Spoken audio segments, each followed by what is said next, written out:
और अब रुक करेंगे रायबरेली की ओर, जहां से खबर है कि देर रात को सलोन कोतवाली क्षेत्र में मोहम्मदा राइस चिकवा नाम के एक शातिर अपराधी को पुलिस ने मुठभेड़ के बाद गिरफ्तार करने का दावा किया है। लेकिन अब पुलिस की कहानी में कुछ छेद निकल आए हैं। आपको यहां बताते हैं कि मोहम्मद रईस पुलिस टीम को देखते ही पुलिस टीम पर फायरिंग करने लगा, जिसके बाद पुलिस ने घेराबंदी कर जवाबी फायरिंग शुरू कर दी, जिसमें मोहम्मद रईस के पैर में गोली लग गई है, जिसके बाद उसे गिरफ्तार कर अस्पताल लाया गया घायल अवस्था में, और बदमाश मोहम्मद रईस को इलाज के लिए अस्पताल में भर्ती करा दिया गया।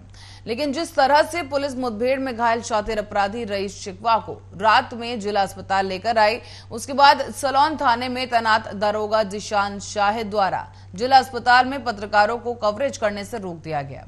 पुलिस मुठभेड़ पर सवालिया निशान उठाना ऐसे में लाजमी हो जाता है, जबकि रायबरेली जिले में जब भी कोई मुठभेड़ होती है तो पुलिस खुद ग्रुप में सूचना देती है ताकि पत्रकार पूरी घटना का कवरेज कर सकें और उसके बाद ऑफिशियल बाइट दी जाती है। लेकिन आर्यन न्यूज के संवाददाता जब वहां पहुंचे और सवाल पूछे गए तो सवाल पूछने पर कि अभियुक्त के ऊपर कितने मुकदमे पंजीकृत हैं या फिर किस मामले में यह अभियुक्त वांछित चल रहा था और मुठभेड़ के दौरान अपराधी के पास से कौन सा असला या फिर गाड़ी बरामद हुई, इन तमाम सवालों के जवाब में दरोगा साहब के पास कुछ नहीं था। और इस दौरान दरोगा जिशान शाहिद बगले झांकते हुए नजर आए हैं। आपको बता दें कि रायबरेली से यह घटना सामने आई है।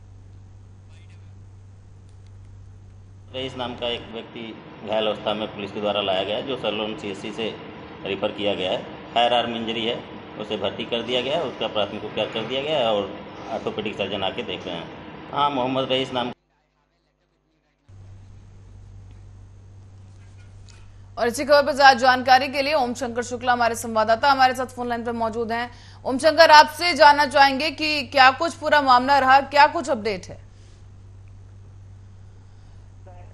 अपराधी है पुलिस मुठभेड़ में कल पुलिस सलवन की कोतवाली पुलिस ने गिरफ्तार करने का दावा किया, लेकिन अगर बात करी जाए सच्चाई की तो सच्चाई कुछ और निकल कर सामने आ रही है। रात में 1 बजे एक एम्बुलेंस से दरोगा और 7 से 8 सिपाही जो है उसको लेकर जिला अस्पताल आते हैं। अस्पताल में जब कवरेज करने के लिए पत्रकार आते हैं, उसके बाद जो है उनको कवरेज करने से रोक दिया जाता है। जबकि अमूमन ये होता है कि छोटी छोटी घटनाओं की भी पुलिस खुद प्रेस कॉन्फ्रेंस करके सूचना देती है और अपनी वाहवाही छपवाने के लिए पत्रकारों को जो है प्रेस कॉन्फ्रेंस का आयोजन किया जाता है। लेकिन यहाँ पर जिस तरह से पत्रकारों को कवरेज करने से रोका गया, उससे पुलिस की भूमिका पर एक जो कहीं ना कहीं सवाल उठना लाजमी है।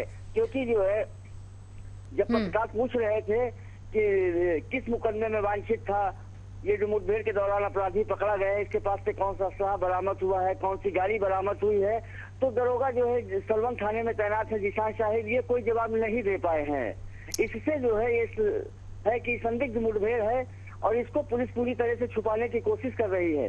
तो ओम शंकर, क्या लगता है वजह क्या कुछ रही कि पुलिस अभी कुछ भी बोलने से बच रही है? और ये जो बदमाश है, आपसे जानना चाहेंगे आपके पास कोई अपडेट है इस बदमाश को लेकर कि आखिर ये कौन है और कहां से आया था या फिर कितने मुकदमे इस पर पंजीकृत हैं?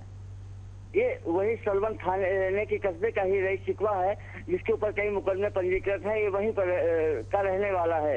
लेकिन जिस तरह से इस पूरी मुठभेड़ को छुपाया गया है, रायबरेली जनपद का एक पहला मामला है कि पुलिस मुठभेड़ को भी मीडिया को नहीं बताया गया है, जबकि चोरी से लेकर छिनैती, लूट, यहाँ तक कि चैन स्नैचरों के बारे में भी पुलिस मीडिया से प्रेस विज्ञप्ति डाल दी जाती है।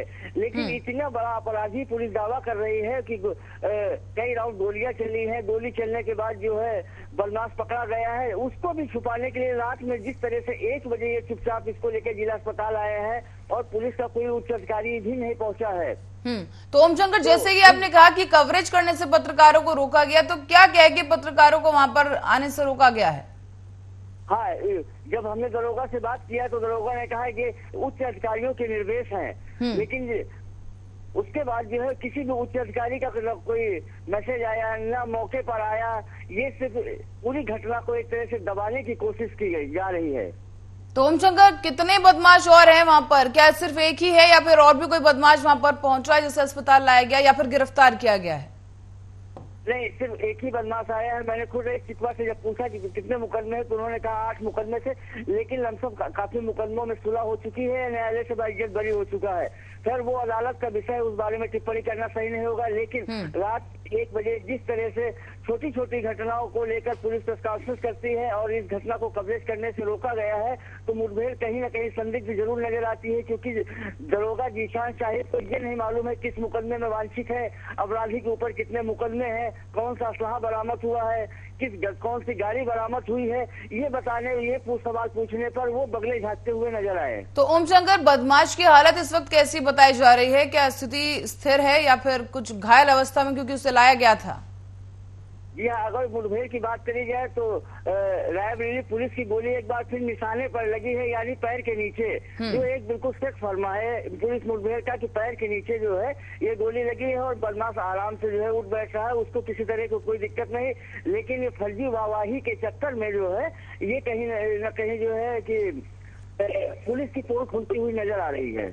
चलिए, धन्यवाद ओम शंकर शुक्ला तमाम जानकारी के लिए। दर्शकों को यहाँ बता दें कि जैसे कि संवाददाता हमारे बता रहे थे कि यहाँ पर पुलिस ने पत्रकारों को कवरेज करने से रोका है। पुलिस की भूमिका थोड़ा संदिग्ध यहाँ पर नजर आ रही है, क्योंकि पुलिस यहाँ पर इस बदमाश के बारे में कोई भी जानकारी देने से बचती नजर आई। जैसे कि नहीं बताया जा रहा है कि इस बदमाश पर आखिर कौन से मुकदमे पंजीकृत थे या फिर किस मामले में ये बदमाश वांछित चल रहा था और जो इस दौरान मुठभेड़ हुई। ये मुठभेड़ तक बात कैसे पहुंची, इस बारे में भी कोई जानकारी अब तक नहीं दी गई है।